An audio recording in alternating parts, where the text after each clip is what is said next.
தலைவர் ராகுல் டிராவிட் கண் கலங்கி நின்ன ஒரு மொமெண்ட்டை பத்தி உங்களுக்கு தெரியுமா? தெரியாது என்னன்னு தெரியாது. மொஹாலில இந்தியன் டீமோட மீட்டிங் நடக்கிறதுக்கு ஒரு 10 நிமிஷம் தான் இருக்கு. ராகுல் டிராவிட் தங்கியிருந்த ரூமோட கதவுகள் தட்டப்படுது. திறந்து பார்த்தா வெளியில கோச் கேரி கர்சன் நிக்கிறார். இந்த மாதிரி சமயத்துல உங்க கோச் உங்க ரூமுக்கு வரார் அப்படின்னாவே நீங்க டிராப்னு தான் அர்த்தம். அதன் காரணமாக மனசுக்குள்ள கொஞ்சம் கலங்கி போயிருந்தார் ராகுல் டிராவிட். ஆனா அன்னைக்கு ஸ்கிரிப்டே வேற. ராகுல் டிராவிட் கிட்ட கேரி கேட்கிறாரு, எப்பா நீ என்ன ஆடுறியா இல்லையா? தோனி கிட்ட கேட்டேன், உங்க இஷ்டம் கோச்சுன்னு சொல்லிட்டாப்ல. நான் வந்து மண்டையெல்லாம் போட்டு ஊட்டிக்க விரும்பல, நீயே சொல்லு 11 பேர்த்துல உன் பேரை எழுதவா வேண்டாமா? டிராவிட் ஒரு செகண்ட் கூட யோசிக்கல, நான் ஆடுறேன் கேரி அப்படின்றாரு.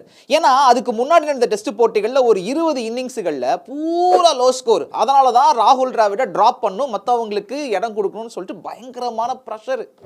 அந்த மீட்டிங் நடந்ததுக்கு அப்புறம் அந்த போட்டியில கிட்டத்தட்ட 8 மணி நேரம் டிராவிட் பவுலர்ஸை கதற விட்டார்.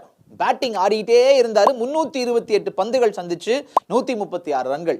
இந்தியா அந்த ஒரு சீரீஸை ஜெயிக்கிறாங்க. அதுல இருந்து 2012 அவர் ரிட்டையர் ஆகிறதுக்குள்ள ஒரு 8 செஞ்சுரி அவரோட பேர்ல டிராவிட் வந்து ஆட் பண்ணியிருந்தாருங்க.